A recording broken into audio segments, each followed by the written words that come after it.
Hello everybody and welcome back to my channel and to today's video, which is going to be a strawberry lemonade cake.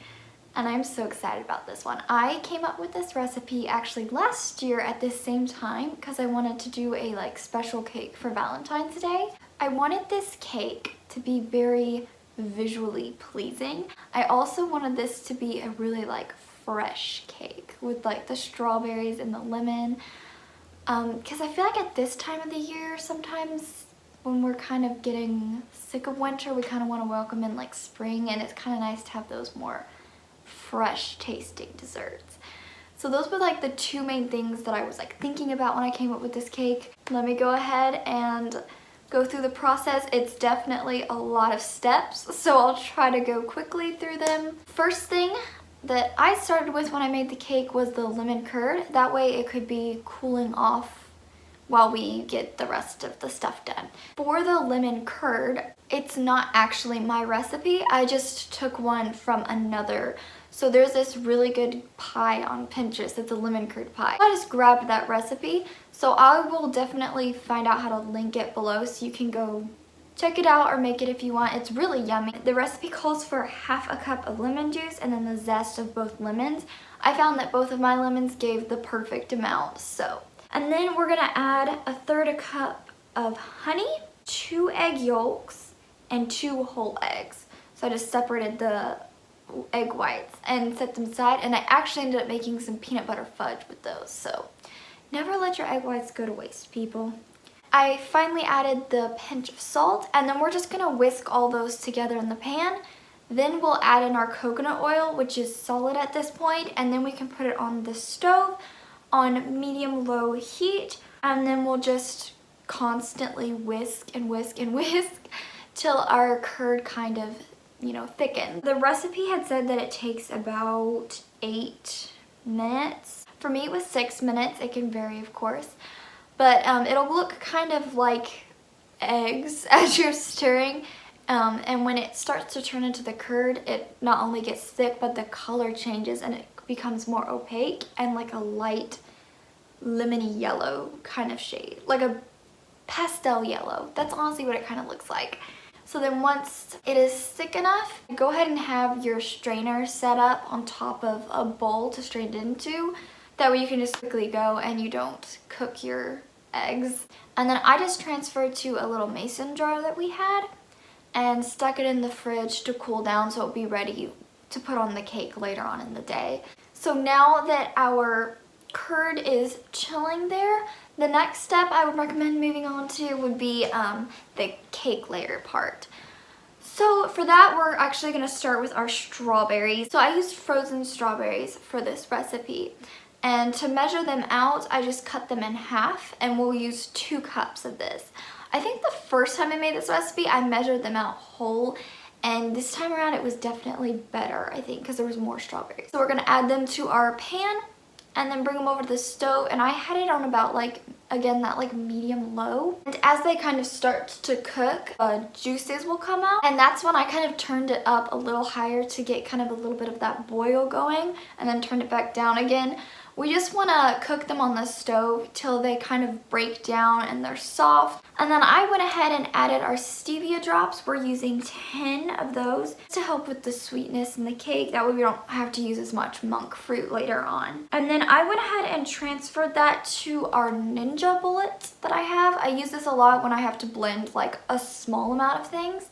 And I just pulse that there. You can also pulse in a food processor or Vitamix. And then we'll go ahead and set that aside and start working on our cake.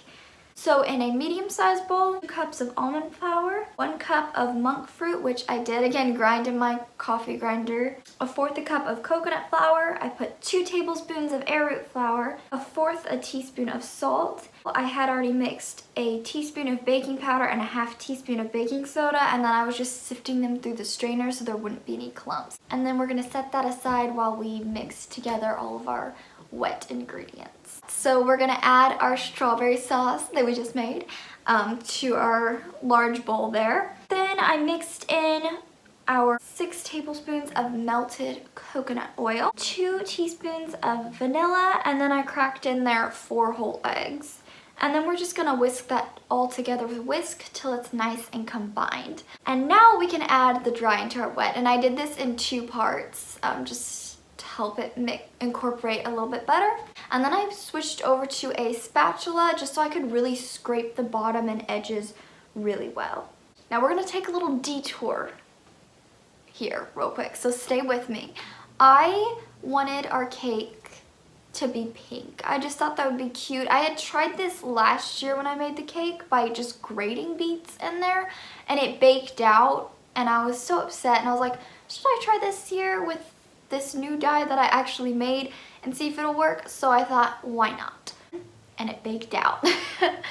However, it did make a really pretty like caramely color, so I'll kind of leave it up to you whether you want to add it in or not, because it does make it a really pretty color, and it'll be a little bit paler if you don't. First thing we're going to do for our pink dye is I just peeled our beets and then chopped them up into little chunks there, and then we're just going to add them to our Vitamix, and I put a 1/2 cup of water in there with it just to help it blend well. And then of course, we're just going to blend it till it's nice and smooth. I let it run for a little bit longer just to get as much of the chunks out. Then I went ahead and took our little mush bag and I put that on top of the pan I was planning on reducing the juice in. Just poured that in there and squeezed it with my hand. Disclaimer, if you see in my hand and the rest of the video looks like it's having an allergic reaction, it's blotchy, this beet dye was intense. Last time I made this, it stained my hand pink but washed out right away. This was like red. These were very pigmented beets. I've been warned, if you make this, your hands might get a little bit stained. And then I put this on the stove to reduce. I started it out a little bit higher to kind of get to a little bit of a boil there, and then I stirred it and turned it down to where it was more of like just a kind of low simmer. Just let it kind of reduce till it like becomes 1/3 the size it was, and then I just poured it into a little mason jar there, and I store in the freezer after using. That way it doesn't go bad because it is vegetables, beets, so you know, when you don't have preservatives, it's not like a food dye that's chemicals. It's not gonna store for forever. Okay, detour done. Let's go back to our cakes. So I ended up adding in 2 tablespoons of the dye. And like I said, it did come out a very caramel color, and I'm actually happy that the pink actually baked out because I think it looks more grown-up, sophisticated than if it hadn't. So it was actually a happy little accident. I sound like Bob Ross. Oh my gosh. I went ahead and got 2 8-inch round cake pans and lined them with parchment paper. I know, it's my favorite thing in the world to do. I hate it if you didn't get the sarcasm. Lined them with that and greased the edges really well. And then I just split the batter in half, spread it around to the edges, and I just kind of shook it and then just like pound it to make sure it just gets really level and flat. This is a visual cake and we want it to be even all around. Okay, and then we're just gonna pop this in our oven. It's been preheating to 350. And I just left it in for 20 minutes, and oh my gosh, it baked perfectly in those 20 minutes. It can vary depending on your oven, so maybe keep an eye on it. Put it in for like 17 minutes and just see, because it could need less or more time. When it is done, as you can see, I was just putting that little skewer in there, and it came out clean. Also, I was showing it doesn't have a jiggle, and also the edges kind of like pull from the pan, and that's when you kind of know it's ready. And we're gonna work on our frosting, which is a lemon frosting. Oh yeah. So the first thing we're gonna do is cream together our ghee and then our monk fruit. For the ghee, I had 1/4 cup of that, and I had it chilled in the fridge. It got a little too chilled, so as you'll see, I started blending it first just to get it at the right texture before I added our cup of the ground monk fruit, a teaspoon of vanilla, and then I started to beat those together. The batter was a little bit dry, kind of clumpy and not coming together, so I just went ahead and added in our lemon juice, and I used the juice of a whole lemon. And as you can see, it started to cream a lot nicer because it had more liquid, and I just creamed it till it got nice and fluffy. And then now we can add in our cashew butter. I like to make my own cashew butter with just cashews and coconut oil, and I made this pretty thick. If you're using store-bought, make sure it's thicker. That'll give your frosting a better texture. And I just had the zest of that one lemon that we used. And then our frosting is already super simple. I did want to mention one thing. So my mom and my two sisters were the ones that ate the cake. One sister said the frosting was really lemony. I think she liked it on the cake fine, and the other two were like, oh, I love it. So maybe if you don't want it to be like super lemony, you can like start with half the amount and see. Maybe if you're not so crazy about lemon, you can do less. Transferred it into a piping bag with like a giant star tip and set that aside for when we assemble our cake. And for the assembly process, the first thing I did was I wanted to cut the caramelization around the edges of the cake. Like I said, this is supposed to be like a naked cake, kind of like visually pleasing. I feel like I kind of got inspired by Yolanda's raspberry lemonade cake. I'm sure if you've watching this video, you know who Yolanda is. But yeah, I wanted the edges to look nice, so I trimmed off the edge there. I used a little springform pan that I have where the bottom pops out. I just used that little ring there to kind of cut the edges so that it would be like perfectly round there. And as you can see, my sisters were in there. We were all just like talking while I was working on the cake. And there's little hands that keep going in and eating the cake scraps there. And apparently, too, when I was watching about the footage, Annika was, my sister, she was eating an orange, and I didn't realize it was in the shot, so you just see her orange there, yeah. We were just, you know, a couple of sisters hanging out, eating cake scraps. I wanted to go ahead and get the fresh strawberries cut. I maybe used about 2 cups of whole fresh strawberries, I'd say, I don't know. I didn't measure them out, and slice them really thin. And I just had this really pretty glass cake holder that we have. I started by just piping a little bit of frosting just to help it kind of stick in the center there.